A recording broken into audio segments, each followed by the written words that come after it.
ಯೋಗೇಶ್ ಗೌಡ ಮಕ್ಕಳಿಗೆ 16 ಲಕ್ಷ ಪರಿಹಾರ ಕೊಡಬೇಕು ಅಂತ ಕೋರ್ಟ್ ಹೇಳಿದೆ. ಬಸವರಾಜ ಮುತ್ತಗಿಗೆ ಮಾಫಿ ಸಾಕ್ಷ್ಯ ಖಚಿತಪಡಿಸಿದೆ ಕೋರ್ಟ್.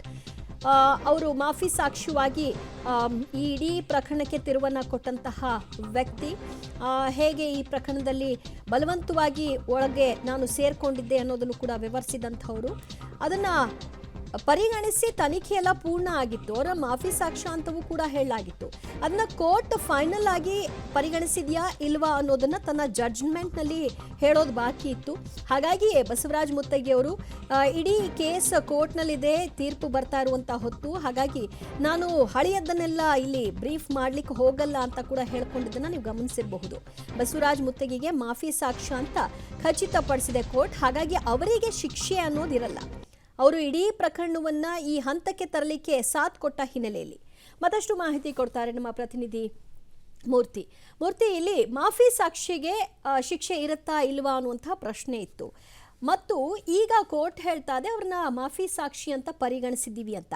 ಅಂದ್ರೆ ಇಲ್ಲಿಯವರೆಗೂ ಕೋರ್ಟ್ ಇದನ್ನು ಹೇಳೋವರೆಗೂ ಕೂಡ ಅವರು ಒಬ್ಬ ಅಪರಾಧಿತ ಸ್ಥಾನದಲ್ಲಿ ಇದ್ರು ಅಂತ ನಾವು ಪರಿಗಣಿಸ್ಬೇಕಾ?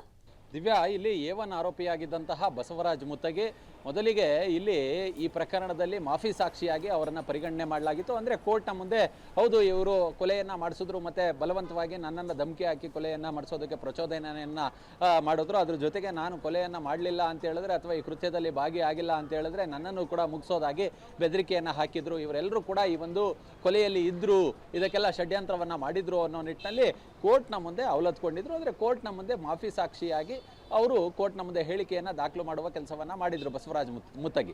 ಇದೇ ಬಸವರಾಜ ಮುತ್ತಗಿಯ ಹೇಳಿಕೆ ಏನಿದೆ, ಮಾಫಿ ಸಾಕ್ಷಿಯಾಗಿ ಆತ ಬದಲಾವಣೆಗೊಂಡಿದ್ದು. ಹೀಗಾಗಿ ಎಲ್ಲೋ ಒಂದು ಕಡೆ ಈ ವಿನಯ್ ಕುಲಕರ್ಣಿ ಸೇರಿದಂತೆ ಇತರ ಆರೋಪಿಗಳಿಗೆ ಮುಳುವು ಅಂತಲೇ ಹೇಳಬಹುದು. ಯಾಕಂತ ಹೇಳಿದ್ರೆ ಪ್ರಕರಣದ A1 ಆರೋಪಿಯಾಗಿದ್ದೇ ಈ ಬಸವರಾಜ ಮುತ್ತಗಿ, ಆದರೆ ಅವರೇ ಮಾಫಿ ಸಾಕ್ಷಿಯಾಗಿರೋದ್ರಿಂದ ಎಲ್ಲೋ ಒಂದು ಕಡೆ ಇವ್ರಿಗೆ ಅವತ್ತಿನಿಂದಲೇ ಈ ಕೇಸನ್ನು ಇವ್ರಿಗೆ ಗೆಲ್ಲೋದು ಕಷ್ಟ, ಬಹುತೇಕ ಇವರಿಗೆ ಶಿಕ್ಷೆ ಆಗ್ತಕ್ಕಂತಹ ಸಾಧ್ಯತೆ ಹೆಚ್ಚು ಅನ್ನೋ ಮಟ್ಟಿಗೆ ಒಂದಷ್ಟು ಮಾತುಗಳು ಕೇಳಿಬರ್ತಿದ್ವು. ಇದೀಗ ಬಸವರಾಜ ಮುತ್ತಗಿ ಮತ್ತೊಬ್ಬ ಆರೋಪಿ, ಈ ಇಬ್ಬರು ಕೂಡ ಇದೀಗ ಮಾಫಿ ಸಾಕ್ಷಿಯನ್ನಾಗಿ ಅವ್ರನ್ನ ಪರಿಗಣನೆಯನ್ನ ಮಾಡಲಾಗಿದೆ. ಮತ್ತೆ ಪ್ರಕರಣದಲ್ಲಿ ಇಲ್ಲದಂತಹ ಇಬ್ಬರನ್ನ ಕೈ ಬಿಡಲಾಗಿದೆ. ಅದನ್ನ ಹೊರತುಪಡಿಸಿ ಉಳಿದ 17 ಮಂದಿ ಆರೋಪಿಗಳಿಗೆ ಇದೀಗ ನ್ಯಾಯಾಲಯ ಶಿಕ್ಷೆಯನ್ನು ವಿಧಿಸುವ ಕೆಲಸವನ್ನ ಮಾಡಿದೆ. ಅದರ ಜೊತೆಗೆ ಮೊನ್ನೆ ಕೋರ್ಟ್ನಲ್ಲಿ ಒಂದಷ್ಟು ವಾದ ಪ್ರತಿವಾದ ನಡೆದಂತಹ ಸಂದರ್ಭದಲ್ಲಿ CBI ಪರ ವಕೀಲರು ಇಲ್ಲಿ ಕೊಲೆಯಾದಂತಹ ಯೋಗೇಶ್ ಗೌಡರ ಮಕ್ಕಳಿಗೆ ಪರಿಹಾರವನ್ನು ನೀಡಬೇಕು ಅನ್ನೋ ಮಟ್ಟಿಗೆ ನ್ಯಾಯಾಧೀಶರ ಮುಂದೆ ಅಭಿಪ್ರಾಯವನ್ನು ಮಂಡನೆ ಮಾಡಿದ್ರು, ವಾದ ಮಂಡನೆಯನ್ನು ಮಾಡಿದ್ರು. ಈ ಸಂದರ್ಭದಲ್ಲಿ ಯೋಗೇಶ್ ಗೌಡರ ಹೆಂಡತಿಯೇ ಹಾಸ್ಟೆಲ್ ವಿಟ್ನೆಸ್ ಆಗಿದ್ದಾರಲ್ಲ ಅನ್ನೋ ಮಟ್ಟಿಗೆ ನ್ಯಾಯಾಧೀಶರು ಗಮನವನ್ನು ಸೆಳೆದ್ರು. ನಾವು ಹೆಂಡತಿಗೆ ಪರಿಹಾರವನ್ನು ಕೇಳ್ತಿಲ್ಲ,